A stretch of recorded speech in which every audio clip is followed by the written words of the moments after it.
एक और अहम खबर इस वक्त आपको बता दें कि जम्मू कश्मीर के दौरे पर आज रहेंगे वजीर दाखिला अमित शाह। कई प्रोग्राम में वो हिस्सा लेंगे। बीजेपी के कारकुनान सम्मेलन में भी होंगे वो शामिल।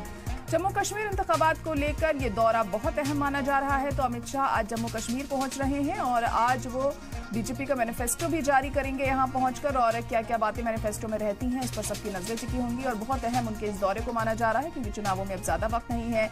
18 सितंबर को पहले फेज की वोटिंग होनी है जम्मू कश्मीर में, तो उससे पहले तमाम सियासी दल खुद को मजबूती देने में कोई कसर नहीं छोड़ रहे हैं, जिसके चलते अमित शाह भी आज पहुंच रहे हैं यहां पर और कई चुनावी प्रोग्राम में वो हिस्सा लेंगे और यहां रैली करके लोगों को खिताब भी वो करने वाले हैं। कई अहम बातें उनके जरिए कही जा सकती हैं, क्योंकि अभी हाल ही में जब राहुल गांधी आए थे तो उन्होंने भी बीजेपी को जमकर घेरा था, निशाना साधा था बीजेपी पर और एलजी पर भी तमाम आरोप लगाए थे। उसका जवाब भी देते हुए अमित शाह यहां पर दिखाई दे सकते हैं।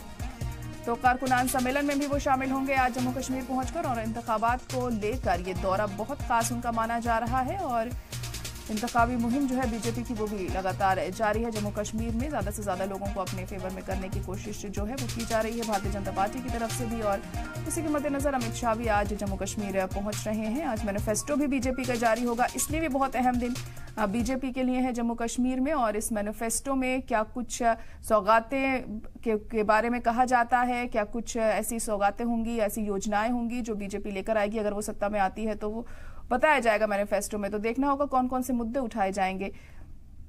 तो वजीर दाखिला अमित शाह आज पहुंच रहे हैं जम्मू कश्मीर और उनके आने को लेकर यहां पर खास तैयारियां भी की गई हैं। सिक्योरिटी को लेकर भी अहम बंदोबस्त किए गए हैं ताकि उनके दौरे में किसी तरह की कोई खामी देखने को ना मिले। और कई प्रोग्राम्स में अमित शाह आज शामिल होंगे, कई मुद्दे भी उनके जरिए आज उठाए जा सकते हैं। जम्मू कश्मीर की अगर बात करें तो वहां पर लगातार दहशतगर्दी का मुद्दा अहम रहा है।